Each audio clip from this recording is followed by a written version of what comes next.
we it's really a kind of, it feels like this is going to be a meeting of our team members in some respects. Should we just proceed on? Bob, this is going to be a little bit repetitive to you, but it might be instructive from the Sure. standpoint of just kind of cementing. And I don't believe, Brad, that you've had an opportunity to hear some of this. So I thought maybe we just get started if that's okay. Would that be Please. all right? Okay. Well, first of all, I just want to say, thank you all for coming. Just to carve out this kind of time in your day is certainly one that we appreciate, and really thankful to have you all. You're extensions of our family and friends, and so we appreciate you so much. We try to have these sessions a couple of times a year just to really kind of allow for our friends and investors to know more about what's happening in our environment, our ecosystem. And so what we decided to do today was to spend some time really talking through and just really grounding everyone, if you will, in terms of our impact over the years, the role that we play within the homelessness ecosystem, and then how our work is really informed by so much of what our team sees and experiences in the environment, and how so much of that work gets brought together. And we're going to spend some time with that. It's also really important because we get this question quite often, is how can people help with respect to addressing homelessness and with respect to addressing community link in particular. So as I turn our attentions next, I just really want to just be able to articulate and highlight our impact over the years. We started off in 1988 as an organization only assisting 6 families. And over the trajectory of over almost 35 years now, we've helped over 6,000 households, equating to over 11,000 children and 18,000 individuals. And so that's pretty substantial. And how we've been able to do that and work on our impact has been a function of being willing to pivot. We have to pivot to meet the needs of our community. We've also innovated and collaborated along those lines. And we work really specifically with a data-informed lens with which to guide our work. What I want to do now is to just kind of paint the picture, if you will, for the role that we play within the homelessness ecosystem. That ecosystem is referred to as coordinated entry. I'm just kind of give you a feel for what happened historically prior to 2017. Individuals who were experiencing homelessness, it was not uncommon for them to have to make 10 to 15 stops along their journey to try to get connected to resources. And as an organization, we're federally funded as a community. A lot of communities they have all adopted or are continuing to adopt what's called coordinated entry as a way to really streamline and coordinate access for folks experiencing homelessness to services. And so really with the coordinated entry process that we have here in Kansas City is a four-point process. It starts with point of entry and moves to intake, moves to prioritization, and the referrals. With respect to point of entry, there are basically 3 ways in which someone can get into the system. Primarily, United Way 211 is the initial point of connection. There's also outreach workers, if you will, in the community that are navigators that go to shelters, they go to homeless camps and other places to really seek out people where they are to try to get them connected to services. There are also community partners that serve in this capacity as a point of entry. Upon intake, there are really 2 different paths that we try to take with intake. One is certainly to try to keep someone housed and actually get them to a place of habitation pretty quickly. And that's what we call diversion. That's what we have actually engaged in short-term case management to make sure someone can get connected to resources pretty quickly and things of that nature. There's also an opportunity for a coordinated entry assessment. And those assessments are really designed to understand the needs of that individual experiencing homelessness. And from that, if they need to be placed on a list, there is called a by name registry list that then gets them prioritized, which moves us into the next phase. The prioritization of a household is really based on one's vulnerability and eligibility for a program. And that's all done in a very sequential and a very prioritized manner given their circumstance. And then once that prioritization has taken place, it's about getting them connected to a referral source, if you will, to a housing provider, of which Community Link is one, particularly for families. So as we move on, what I think is important to know is that really Community Linc sits at the epicenter or the center of all of those activities, because we are very much play a pivotal role in terms of prevention and diversion of homelessness. We also have navigators that go out and do outreach into the community. We're also a housing provider, as we know, that's been our bread and butter for almost 35 years. And as we all know, we are in our foray of affordable housing as that last leg, if you will, to try to really address what we all know to be a housing crisis and homelessness, and also trying to address Maslow's hierarchy of needs. Excuse me, please. So as we think about homelessness, I'm sorry. Okay, sorry about that. I thought someone was asking me a question. So as you think about this, just in terms of our families served to date, we have over 294, we have 294 families that we've served, children that we've served, equated with 278 families. And that's just against all of our programs currently within Community Linc. I think it's also important for folks to have a sense of kind of who we serve, because I think it tells a picture. Within our housing programs, who we serve primarily are single women with children. And as we look at the work that we do within our emergency assistance, and emergency assistance is something that you know about, Brad, that's where we're trying to make sure that as people are in crisis and receive funds from those CARES Act dollars, that we're providing them with resources. And that's where we're spending a good chunk of our organizational resources to deploy against that. In that vein, we're again working with a lot of single women, the ages between 25 and 54, and half of those happen to be children. Additionally, our team who are doing the navigation, the outreach, and you'll learn more about some of that work in a minute. Again, we're talking about 80% of those individuals are single, primarily women, and a third of them are children. So obviously, when you kind of just sum up the data that we get exposed to from our outreach and the things that we touch, we're really operating within our sweet spot and our mission, really try to address homelessness for families. What is interesting, though, in our larger ecosystem, some of this information is resident, but it's also a little bit broader in nature, too. We still have, since families are defined in a variety of different ways, we're being asked to approach the definition of family differently, too, and with regard to our services. But moreover than that, I mean, really, our community is suffering from an inability to really house some people with that are in the transgender environment, folks who are gay and lesbian and queer, and those folks are really very vulnerable within our system and being denied housing access, and that's a huge opportunity. We also know that just youth are very much exposed, in addition to the fact that we have elderly exposed as well. So really what we're trying to illustrate here is just an overview of the folks that we serve and those demographics, but I also just wanted to kind of paint a small picture, if you will, for what's happening in a larger ecosystem here in Kansas City. So as we move forward, I think it's kind of important to kind of understand our why, if you will. We exist because of the needs of our community, and that again has informed kind of what we do and how we do.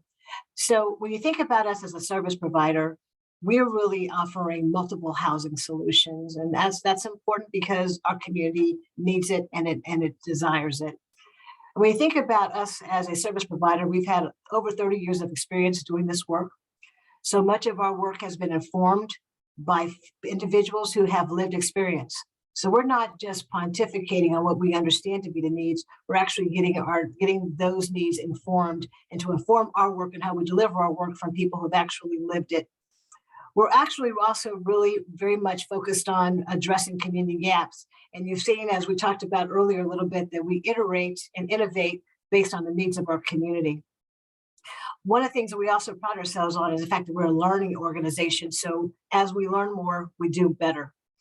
We also are very focused on providing supportive services to really meet the needs of those families, of which you will understand well, and that's our case management, employment, and the whole host of solutions right there. And what this is based around is our belief and our desire to really address client needs. So when clients approach us or approach anyone in the homeless services community, they really are looking to either gain or remain housing. You know, they come to us very, very fractured. really disgruntled, and it's a scary place to be.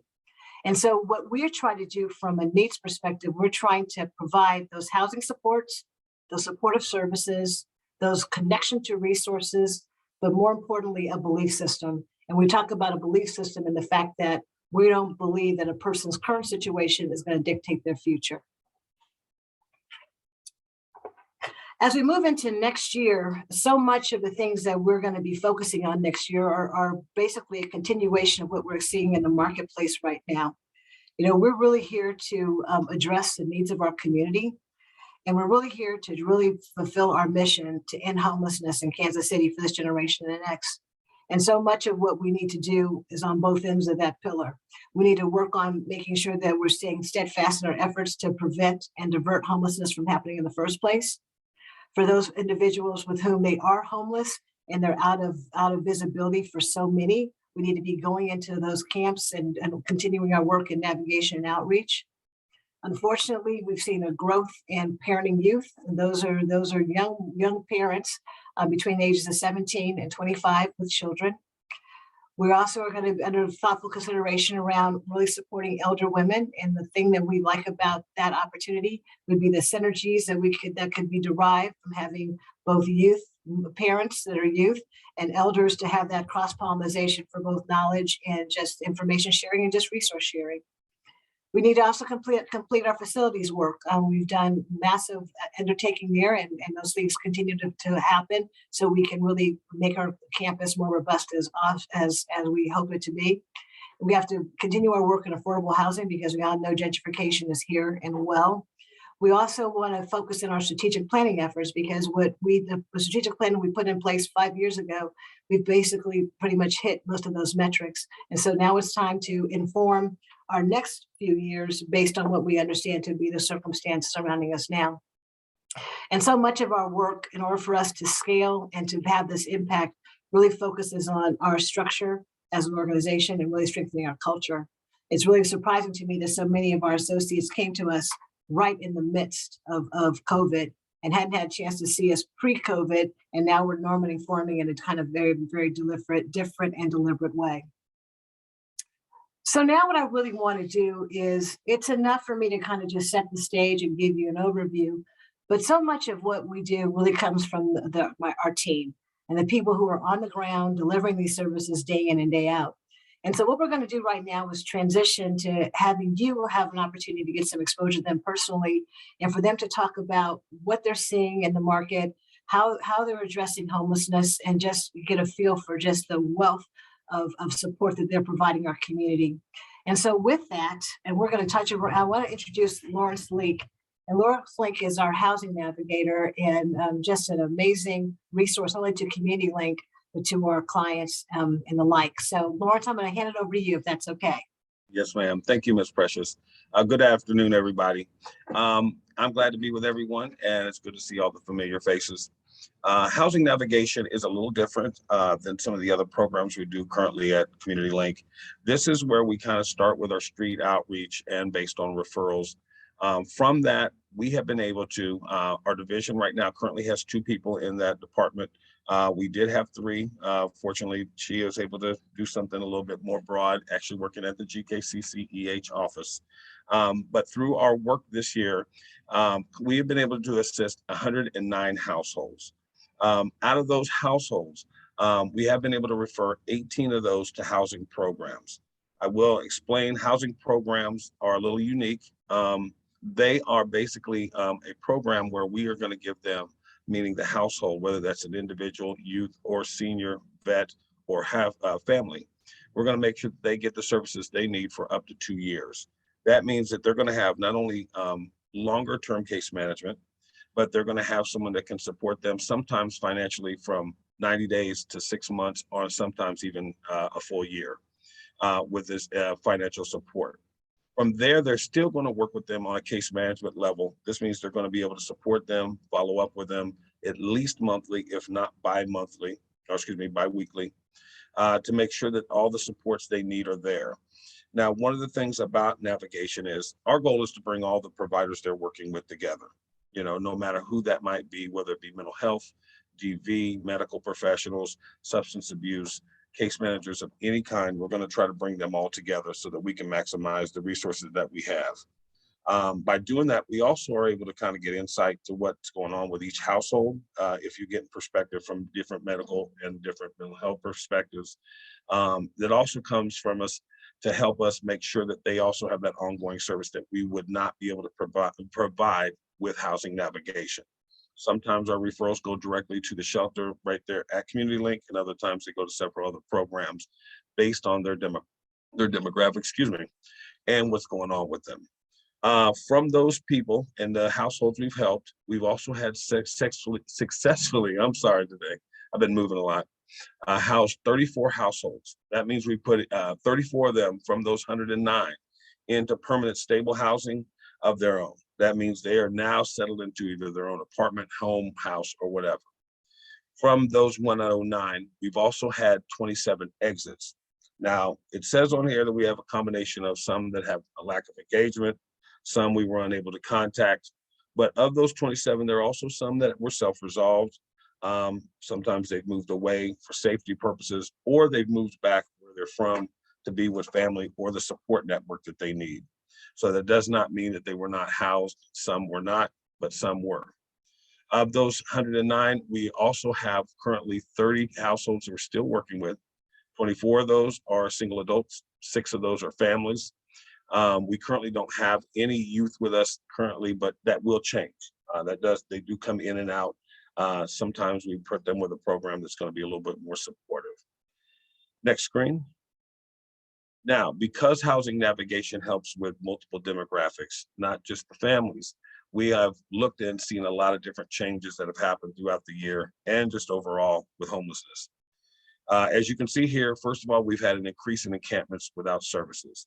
The picture we have here, I stated this at our 12 o'clock group, that this is actually what sometimes the encampments look like, not always.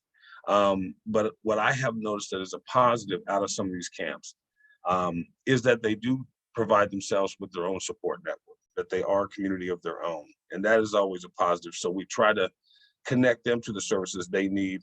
And sometimes they're helping each other.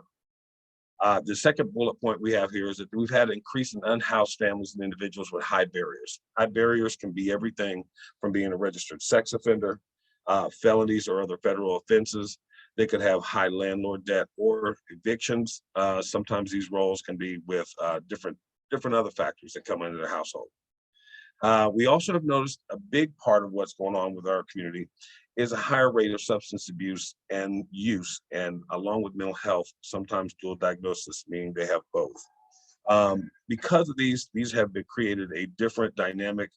We continue to work with the different mental health agencies, particularly in Wyandotte and Jackson counties. This is going to include Swope Health, Truman, which is now University Health, their behavioral health department, Comprehensive, and even Rediscover.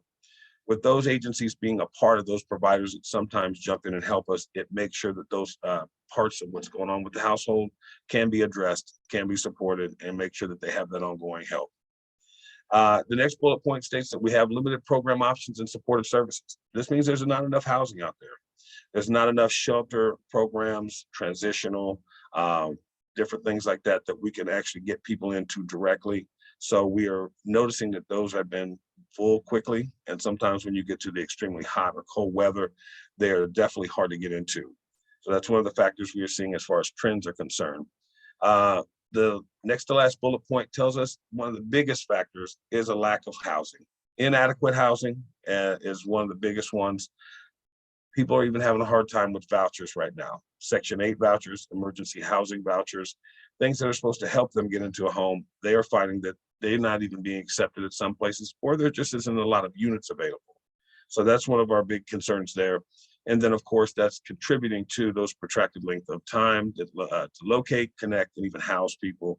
Sometimes we're having a hard time finding people. We do look at how to approach and find them collectively, whether they've been in to get their meds, whether they've been in for another appointment, or they've been in for other services at one place or another. We try to communicate that and try to help them as a team. But as you can see, these are all some of the biggest factors we have right now as far as getting people housed, getting people solidified and stable. And I'll leave it up to you guys. Do you have any questions about navigation?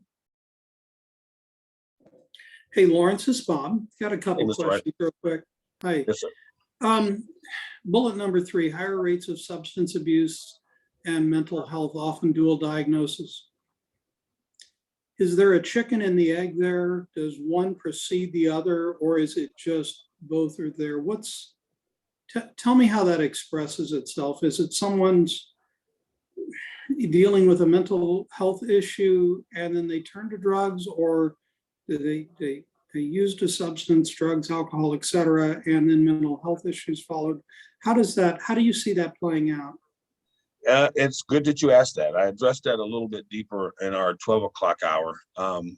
That actually comes from both ways. I have talked to a lot of households that have said they have developed different mental health issues, including acute depression, different types of anxiety, things like that. And then, of course, they've talked to the providers, and they have trained us and talked to us about that kind of thing happen as well. The opposite is also true. Mental health, sometimes they self-medicate. Self-medication becomes a way to try to cope, especially when you're out of the cold, or if you are dealing with a lot of personal factors. Sometimes a lot of other issues have arisen. You see how mental health's been discussed more and more over the past 2 years, just with people being at home a lot more. You know what I mean? So they're having to face some of those issues. Well, when you're out there like that, and I've talked to a lot of our clientele, and some of them have shared with me that they didn't have those conditions before, but because of previous substance use or current substance use or abuse, they are now have established those kind of mental health issues. And then some people who are mental health have said that they have used this for that purpose, just to try to cope and to deal with it and try to numb themselves from some of the concerns they have. So a couple follow-on questions from that. When you reference self-medicating, is it mostly booze, or is it booze, drugs, the whole gamut? It's the whole gambit. Yeah, it's so many different things people use it. And then you commented about the folks go in, they perhaps deal with depression or issues like that. Is that driven by either just a predisposition or domestic situations or all of the above?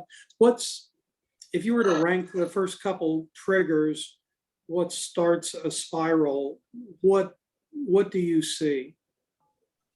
I will say this. I'm going to use an example that I had, and this is someone that I actually met when we were doing an enhanced services day over at Hope Faith. And all of us as providers came in, and we tried to assess everyone possible that had not already done a VI for that. Okay. We had every provider possible that was available that day. We even did it in shifts.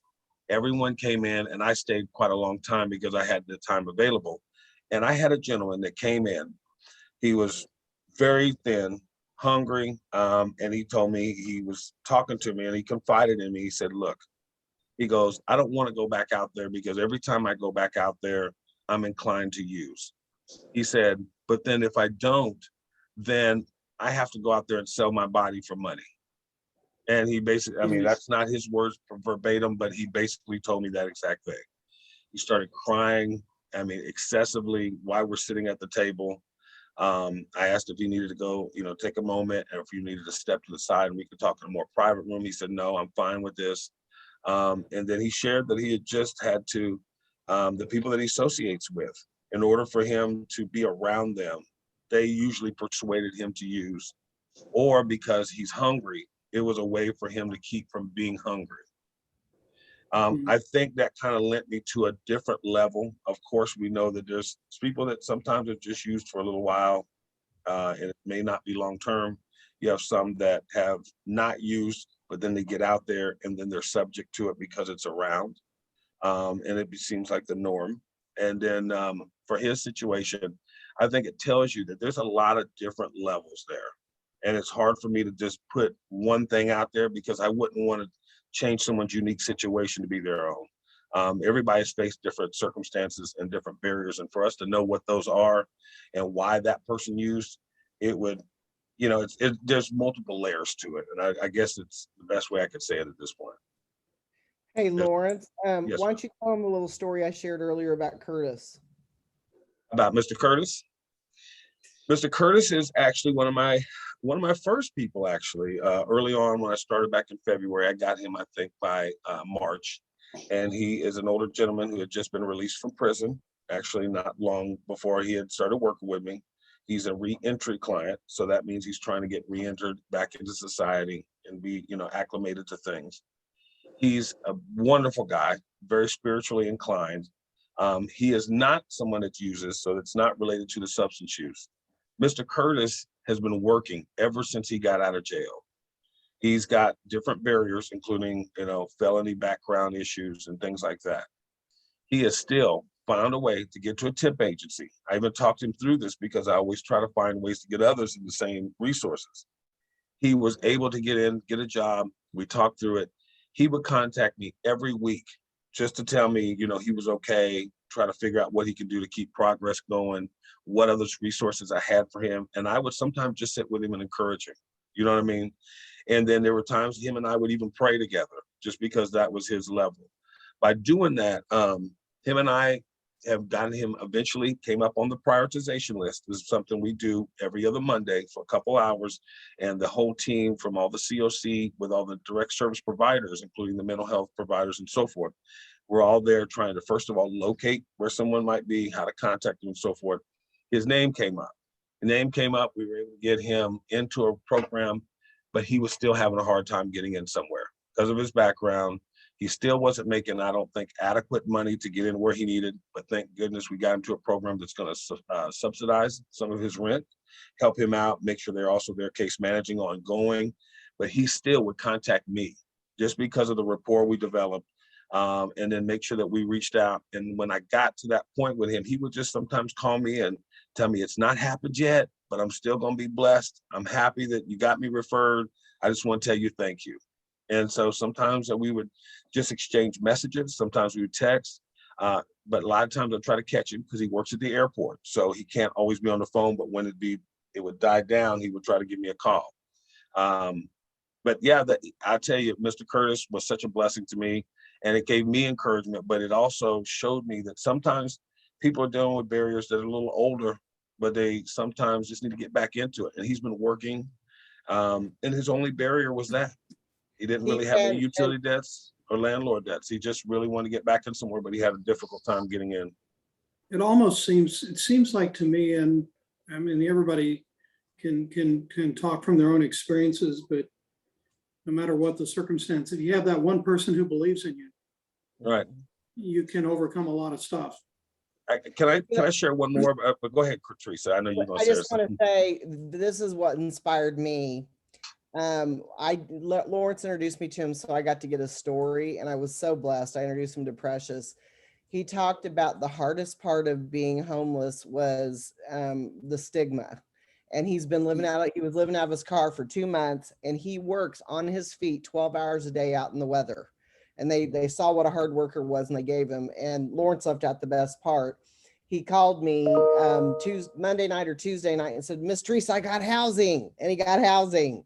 And so we got him, he finally found a place, and we got him bedding and, pots and pans, because he had nothing. He had a hot plate he plugged into his car because he did get a car. But I thought, man, at 63, whoa, Right. And I wanted you to share that. So that's why I wanted it, because I didn't get to hear the news directly, but I did get a message from him because I was out on Monday. But I do want to share one other person real quick, because we talked about the substance use. I have a gentleman, his name is Lauren, and he has been, he was in the hospital when I met him way back in May, I think it was. Someone actually came to my office, and it could have been one, I don't remember which team member, but they said, "I really need you to do this assessment. This guy's in the hospital. We need to find out what we can do. They're not sure if he's going to make it, but we need you to help him." So I did that. Well, then eventually his name came up on my prioritization list. Long story short, this man I got him and helped him get into recovery directly from the hospital. He's been in recovery now. He's like 130 days clean, and we talk every other week, if not every week. He went to part-time at Hy-Vee, finished his substance abuse recovery program, now is in a Oxford House. Did not get accepted in the first one, got into the second one. If you're not familiar with Oxford House, I would suggest reading about that. And then once he did that, he got got that job at Hy-Vee. Now he's moved up to full-time and now is looking to his own apartment, and he feels a lot more stable. And sometimes all we would do is just talk about inspiration and encouragement and staying clean and staying up. And this man was almost on his deathbed, to be honest with you. He was at that point because of the use, because of living outside, and just because of some of the factors he had run through. But you never know what someone's going through. And that's why I said it's so unique with each household and family that it's hard for me to say one thing without really limiting someone else's story. Lawrence, having been around Community Linc for at least a few years now and hearing a number of stories, the two things that stick with me is, number one, who knows what's in a person's heart? Right. And second,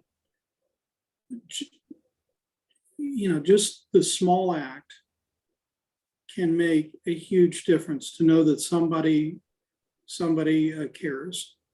Somebody wants cares if they live or die. Right. That's a huge thing. And the thing about Mr. Lauren, parents are no longer here, doesn't have any other family. Everyone else disowned them because of the use. There's some more background to that, but I didn't want to get too long-winded. Ladies, gentlemen, I'm sorry I took too much time. I see you, Miss Jackie. I'm letting you go next. It's your show. My apologies. But any questions about Lawrence, housing navigation? Thank you so much. I do appreciate you taking the time. Yes, sir. And so that really is a perfect segue. There's a lot of, and so Lawrence, we so appreciate what you do. It's such an important part of our community's work. I mean, we're all in this together, and really appreciate, the personal sacrifices that you make, as well as Anthony and the rest of the navigation team, in terms of really going out there and making things better for our community and for the folks who need it most.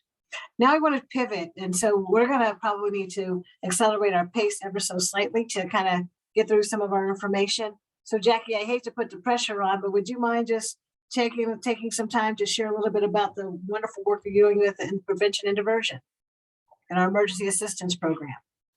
Yes, thank you. Good afternoon, everyone. And thank you, Lawrence, for sharing that information.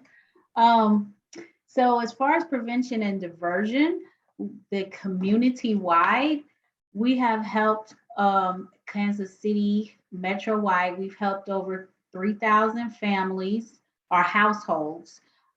We have almost 4,000 waiting to still receive assistance. So even though we've helped a lot of people, there are still a lot of people that are waiting for help.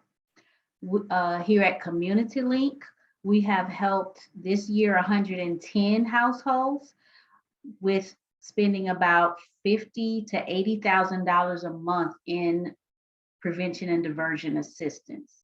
The funding sources are listed. Those are local, federal, and state funds, and some private funders as well.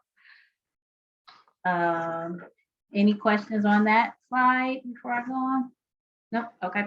And then, so the trends that we are seeing is that there are several people that are still having issues with daycare. I shared in the previous session that I got a call yesterday from a mom that we helped back in March, that she had lost her job because her kids couldn't get in daycare because of COVID. She's since gotten them back in daycare. She's working again, but there was an exposure at her children's daycare. So now she's had to miss time off of work a couple of weeks. And so she's calling back, trying to get back caught up. So we're seeing people that are getting back on track, but it's just taking them a while to catch up financially. There's several people with decreased work hours. They're not getting the same hours they were able to work before COVID. People are laid off, furloughed. A lot of times they're going back to work, but there isn't enough work, so they get laid off again, things like that. People are still catching COVID. Family members are catching COVID. So that's a lot of what we're seeing right now that's causing people to still be in a position to need assistance. The biggest challenge that we're having right now is the distribution of funds, getting the funds from the federal and state government down to the actual agencies that can get the money to the clients that need it. It is getting better, but it's still kind of a waiting thing. One thing that we are seeing is that it looks like some of the landlords are actually, we're guessing that some of the landlords are actually raising rents because they're trying to recapture that money that they lost during COVID. So rent that may have been $900 before COVID is now $1,200 and things like that. And because they know the money's out there and that people can pay it right now. The concern is after the money's gone away, are they going to lower the rents back down? Or the rent's going to stay where people can't really afford them? That kind of remains to be seen at this point. But some of the silver lining I see is that there are a lot of landlords out there that if we call them and talk to them, say that we're assisting their tenants, that they are willing to wait. If we call them and tell them, hey, we're working with this person, we're gonna get them paid, but it's gonna take a few days, they're usually very accommodating. They are willing to wait. And a lot of them don't want to see their tenants, homeless. So yeah, I think that is it. Any questions for me? I think your intuition's right, spot on with respect to the rents. Once they go up, they're not going to lower them unless they start seeing their occupancy go down. Mm-hmm. Yeah. And that's just the nature of it. I think you're spot on in your assessment of it. Mm-hmm. Okay. Okay, well, if that is the only question, thank you all, and I will pass it on to Miss Chastity. Thank you, Jackie. Thank you. Hello, I am the Family Wellness Coordinator here at Community Linc, and so I'm just going to talk a little bit about kind of what I do here. And so I do the mental health assessments for families when they come in to Community Linc, and then I do them for the adults and the children. And so I also reevaluate them after 90 days of being in the program to see, kind of gauge what areas they're needing as more assistance and what areas they're lacking and what they need help with. And it does things like from mental health to like not having finances available to them. For children, it's more of how are they performing in school? How are they performing in the home? How are they performing in the community? And just those kind of concerns. And then we've done some partnering with some outside agencies to kind of help our families here. And so Charlie's House is a company that comes in, they came in and like checked our apartments and like kind of see like safety concerns, like are they childproof, or things that we need to put in place to make sure that our families are more safe while they're here. And then the KC Medicine Cabinet, of course, is company that provides prescription assistance or prescriptions for our families and things like that. And then we're expanding employment partners in the community. And so Bishop Sullivan is, of course, an agency that helps with employment. We also have our computer lab here on site that families come and use. And then our case managers are really good about helping our families with their job search and things like that. Another program that we do is one-on-one budgeting. So we recently got a new volunteer that helps with that, and he comes on Tuesday mornings.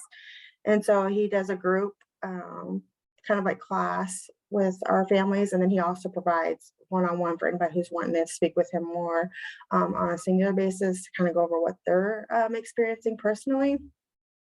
And then I kind of just wanted to touch base because I know Lawrence described a lot about, like, you asked which comes first, mental wellness or the homelessness or the substance abuse. And so I kind of spoke earlier about it on our first meeting, that a lot of times there is no way to tell which comes first. I know Lawrence said that also, but what you're seeing is like generations of families that live in poverty. And with that, if you know anything about epigenetics, which is that it leaves a genetic marker on your offspring. So if you have a woman who experiences a high amount of stress for a long period of time, for instance, someone who is homeless, and then that woman gets pregnant, and then is still experiencing a lot of that stress. That changed that genetic marker on the fetus. And so then that child's already being born with a predisposition that it's going to experience in high levels of stress, even though it might not experience the homelessness itself, but because mom did, now that baby or that child has that genetic marker for the predisposition of high stress. And so all that comes along with that. And so it's just a lot of it is generational, and it's being passed down, not just with genetics, but as well as behavior. You grow up and you're raised around things that are not so great. And so you pick up these things, you learn, especially children, they're like sponges that take in all that and then they run with it. And so it causes that generational factor to take place. And speaking of children, I also help a lot with our children's programming. And so, and our children's program director that's here. And so she's going to speak next, and I'll let her go ahead and explain some of that. All right. So I'm Colise Riddle. I have a background in education and also in social work. I am so honored and so blessed to be able to work with our kids who are on campus and also kids who are off campus.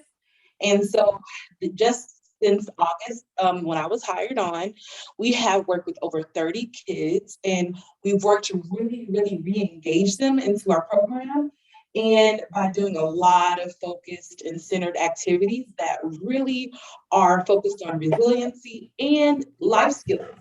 So those are some of the things that we are really excited about with our kids. We create every night, we have activities that connect us to what is current in the events that are happening. So we had in October, we had our trunk retreat. We honored Hispanic Heritage Month by creating piñatas and learned about historical individuals who've made an impact in the Hispanic, echoing really bad. Oh, great. It's because of you. It's off.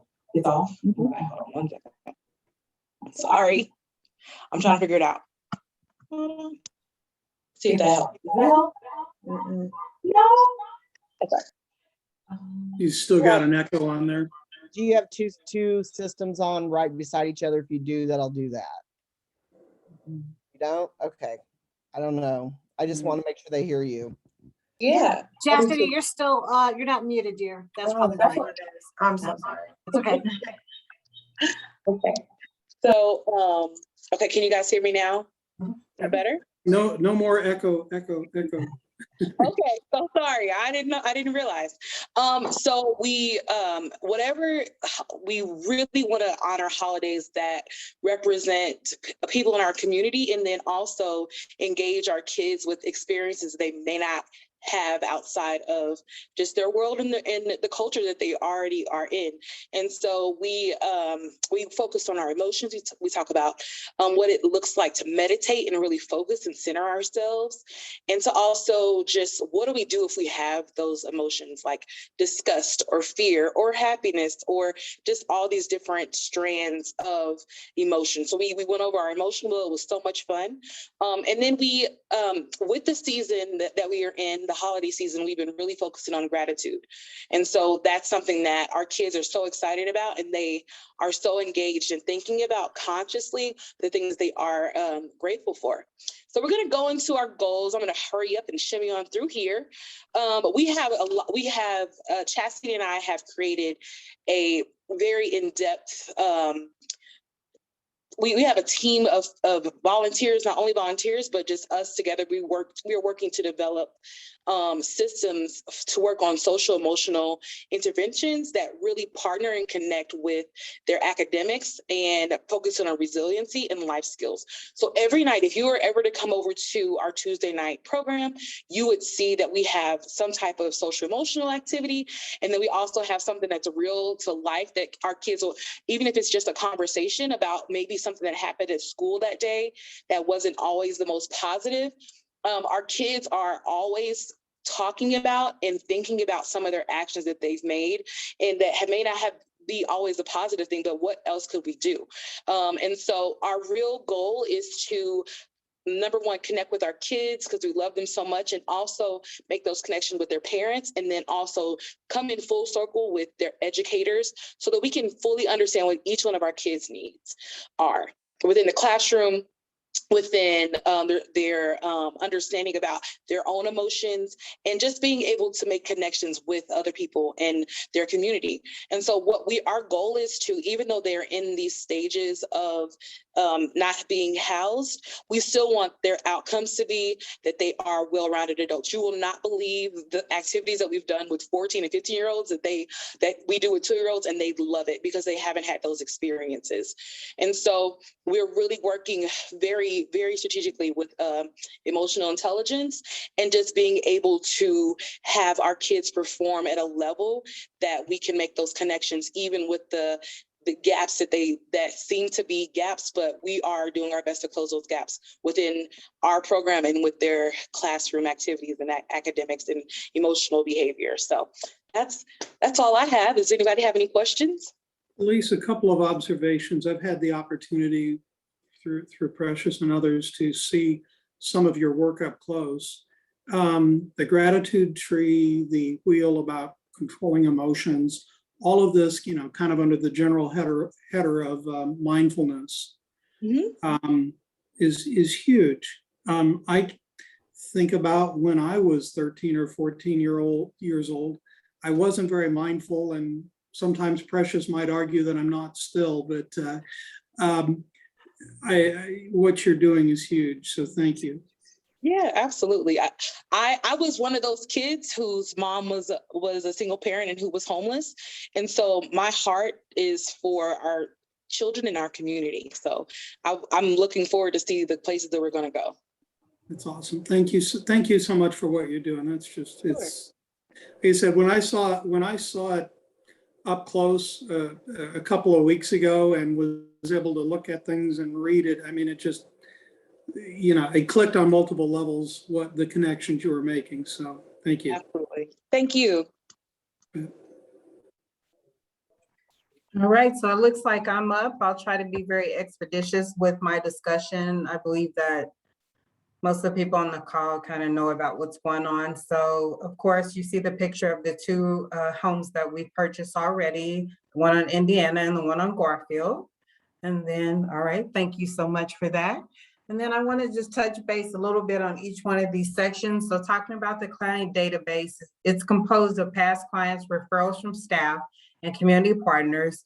It includes contact details, family composition, and client status in the process. The database will allow us to track the process, evaluate the efficiency and effectiveness of the program, and monitor and refine the affordable housing program. As we move through it, we'll see things that maybe need to be tweaked, changed, that can be made better. So, and also to pull reports.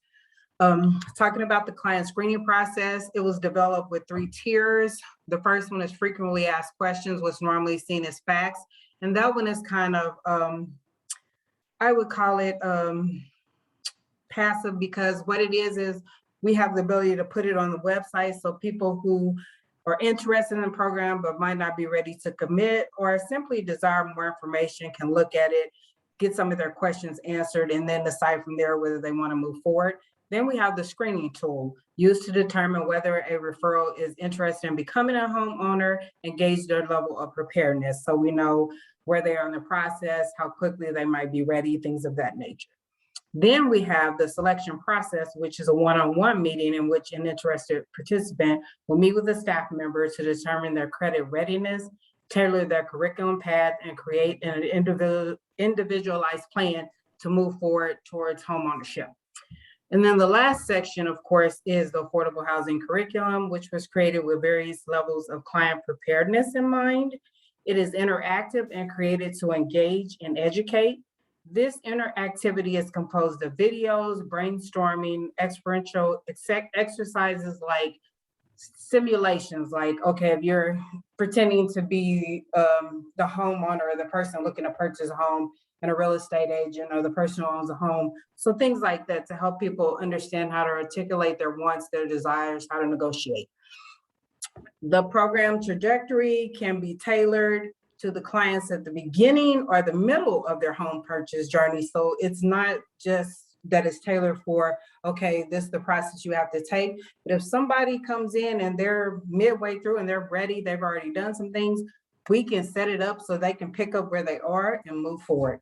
And then lastly, to determine the effectiveness of the curriculum, each module includes a pre and post test. And we know that's very important, because how can you truly gauge how much somebody's learning, how much knowledge they have that's transferable? If you don't know where they started, you don't know how far they've come. And that's the end of my presentation. Does anybody have any questions for me? Just a couple observations, having been part of this the last couple of years. Yes. Tremendous progress. We've gone from being on the 20-yard line at third down to being in the red zone now at first and 10. So this is really, it's the work's been tremendous. Thank you. There's going to be, Precious and I had a conversation when we were looking at the house on Garfield, when we were making the decision whether to buy it or not a few weeks ago. You remember that conversation, Precious? I do. We were standing out there and I said, think about this. We're on the cusp here. We're thinking about buying this property and all the possibilities that we have, because it was a big lot and everything. I said, you know what? What doesn't matter right now is it matters what we're doing, but we'll know success not in 2022.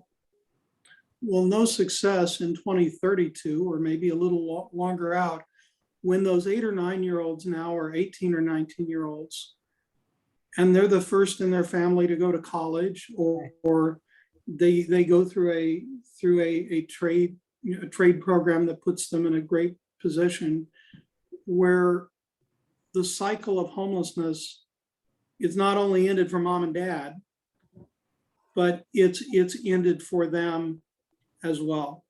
And that's when you know that this work has really succeeded. That's so true, Bob. It couldn't have been said better. Thank you. Yeah. All right, Teresa, who requires no introduction. Hush it up. Okay, so I'm going to take us home, and I promise to be quick because I know everybody's probably getting phone fatigue.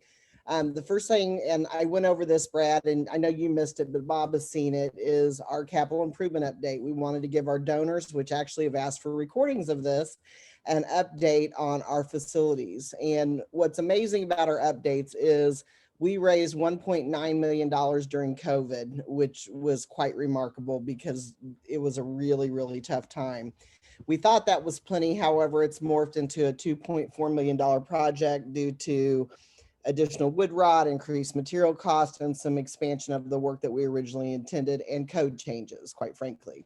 So we've done water mitigation, wood rot removal, new roofs, gutters, windows, soon to be new HVAC systems, camera systems, siding, doors, keyless entry, flooring, paint, and the biggest thing that was probably the most cost and change was enclosing all the back stairwells for safety.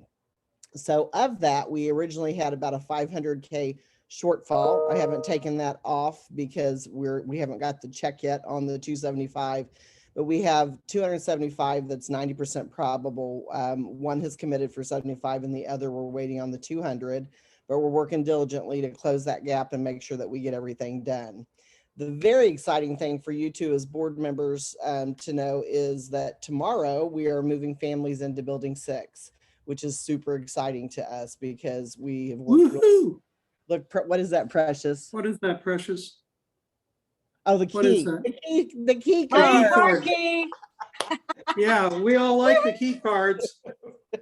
Which is, And, oh my and gosh. let me interrupt for just a second. I'm having lunch with Jason here in early January, so get me some good stories. Most definitely, we can do that. So I That's was so awesome. tickled to see him at my celebration. That was super, super sweet. So anyway, okay, history results. What I want to point out, and I've been very transparent about this, Victoria is our data guru, and she goes back and analyzes the data for retention. And for anyone that doesn't know, if you get any kind of homeless federal money, you're mandated to use a homeless information management system. And I think about 40 44 to 48 states actually use it. They participate in it. And so we can see data from Kansas and Missouri to see what kind of services our families access after they exit. Did they get Christmas help? Did they get food? Did they go back to a shelter? Did they get rent assistance? What services did they access? And we look back, and this year Victoria estimates it's going to be here. The year's not over, but from what she can see. So she looked at 2017 back 5 years, 2018 back 5 years, 19, 20, and so forth.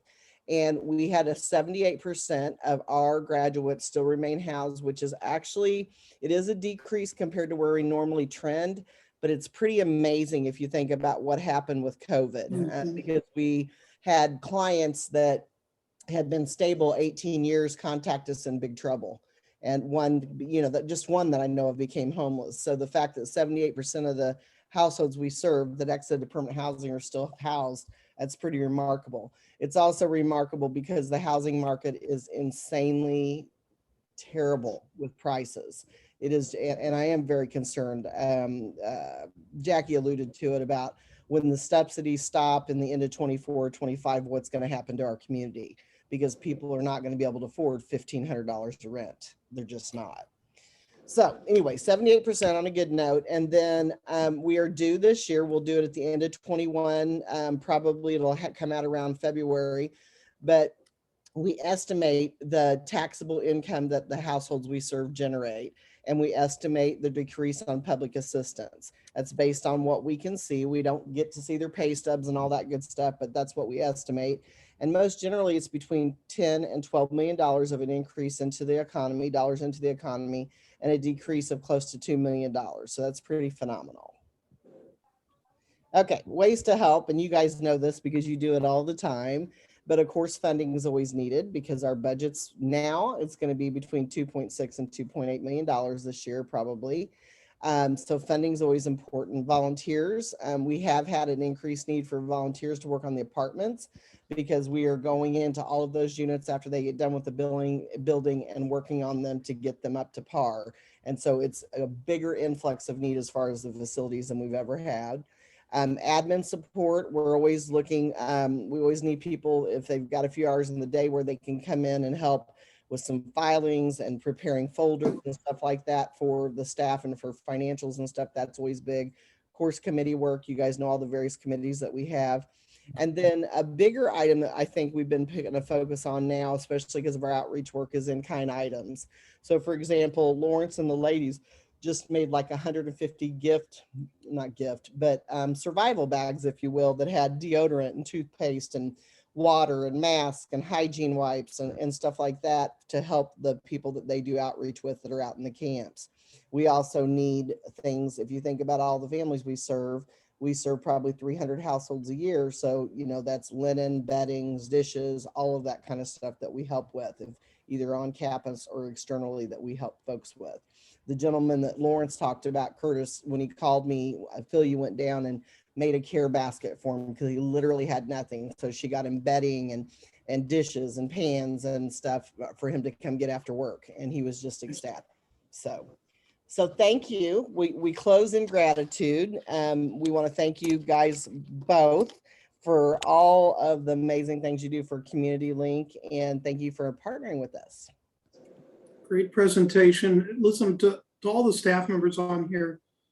Your work is not unsung at all. Precious and Teresa sing a lot, and I see it as having been in the board chair this year. I see it, I hear about it. I've had a little bit of direct exposure doing budgeting work, and there's nothing like what you're doing. It is just tremendous, and I thank all of you for it. And well, I guess I'll see most of you tomorrow evening, but Merry Christmas. Thank you. Awesome. I really want to say thank you all and appreciate you board members too. You guys, we wouldn't be able to do this without you. So thank you so much.